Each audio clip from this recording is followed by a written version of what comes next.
bought some books this summer. Let's see what I got. Hey guys, it's Lauren. I just want to come on here and talk about them with you guys. So the first thing I want to talk about is the Throne of Glass series. I said in a previous video, I got them on sale. I got a killer deal. I got all 8 for $35 from Walmart. So like, shout out to Walmart. My friends really like this series, so I thought I'd give it a chance. If you guys were wondering, I am going to read The Assassin's Blade first because my friend Carrie, she lives by that recommendation, and I am going to concede and do it that way for her. The next book I got is When the World's Gonna End. I got this one because it deals with a 6-year-old that is going through a tumultuous time in her life when she is in a cult and they are told that aliens are coming and they don't come to pick her up. More things happen and her mother decides to leave the cult with another member, so she ends up having to leave as well.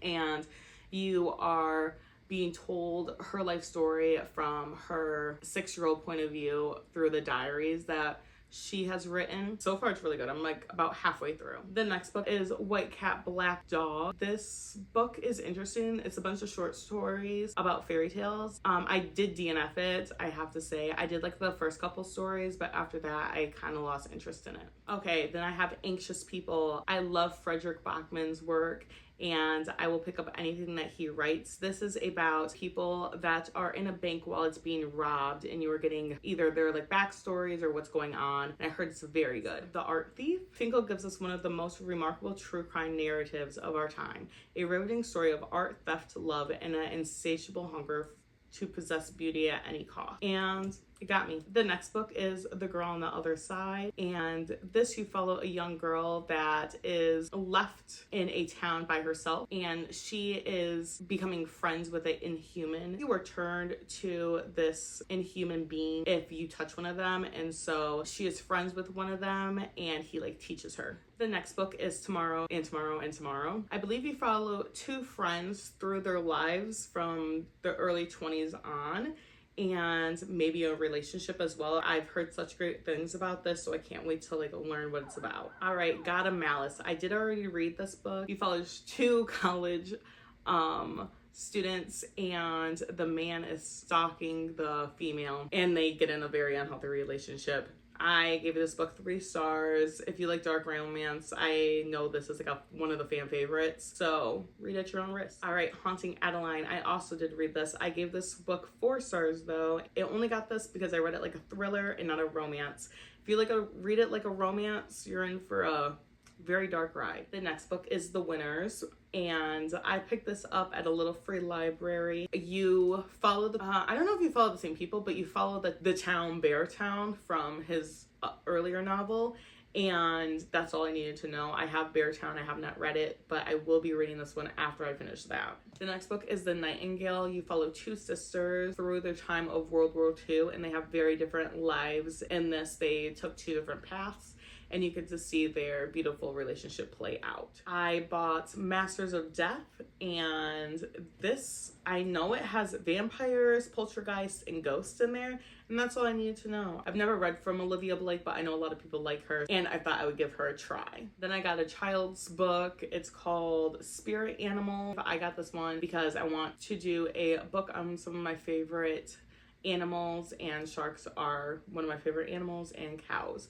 So hopefully I'll be doing something with this. If not, I'll just read it and give it back to another little library. Okay, so The Wedding People, I first bought for just the look of the cover because I don't know if you can see this.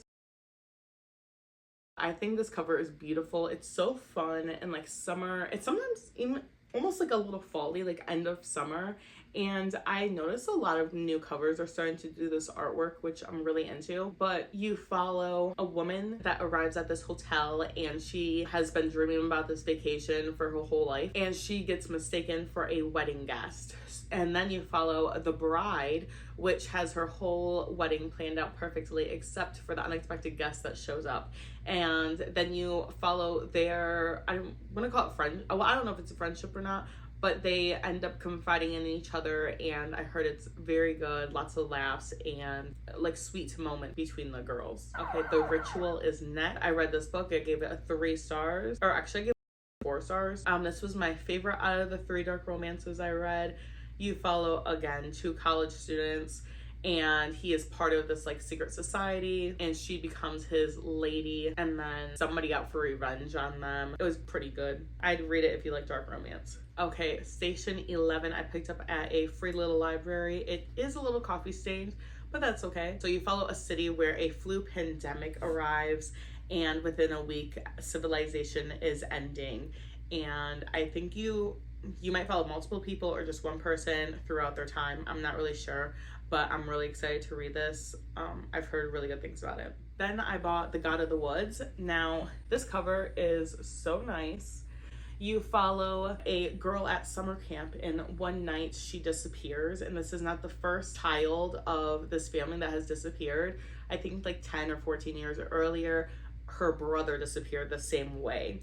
And I love a good mystery, a nice cabin in the woods feel. I will be reading this in a cabin, hopefully, or somewhere isolated, because I feel like that would be so much fun. In A Brave New World, you follow a utopian society, and that is all I know about this.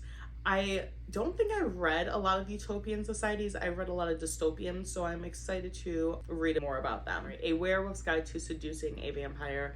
Now, this is the 3rd book in the series. I read the other 2. I really enjoyed them, so when I saw this, I knew I needed to pick it up and finish the series. It's just a nice palate cleanser, and it's a fun time. All right, so Real American I saw at Target, and I just had to pick it up. You follow couple that are dating, and they're in both different social classes, and then 21 years later you're following the son, and he's struggling just like to know who he is, and so he decides to find his dad. I was intrigued because I thought it was gonna be a romance. It probably is a romance, but I also want to know like what made the couple like separate. If it was like classism that did it, or the races that separated them. I'm really interested in reading this kind of story. Where I End, I don't know much about this. I know Kayla was reading it, and I had to pick it up from what she was talking about. You follow a woman that's taking care of her mom, and then she falls in love, and I think she's just like learning about the world again. I'm not really sure, but I'm excited to read it. Okay, Apprentice to the Villain is a sequel to Assistant to the Villain. I saw that it was out, and I picked it up. I did read it. I gave it 4 stars, or like 3.5 stars. I really enjoyed it. It was a fun time. It was really sweet. I recommend you guys reading this if you like a nice low stakes fantasy, I'll say that. And it's a really good time. Okay, so one last stop. 2 women meet on a train, and they end up falling in love. I believe that is what happens. In The Haunting of Belkwood, you follow a town that is being watched by all these like occult members and scientists, because the town is, and it's behind this veil that you can't get out, or that they can't get into, and they want to know what is going on, and only 3 of the survivors from this town can get in, so they send them back in to find out the answers that they're looking for. And lastly, I have Someone You Can Build a Nest In. Now, I saw Gavin, Gabby, and Katie talking about this, and I stopped right away and picked this up because it was giving Jeepers Creepers energy, I guess, because this thing can take something and eat it, and then it turns into it. So I guess if it eats a bear trap, it uses that for its mouth. I was so into that, so I had to pick it up. All right, so that is all the books that I picked up over the summer. I hope to have a really good time reading them. Let me know what books you picked up throughout this summer. If you would like to know about any of the books I've read lately, please check out my channel. Have a great rest of your day. Bye.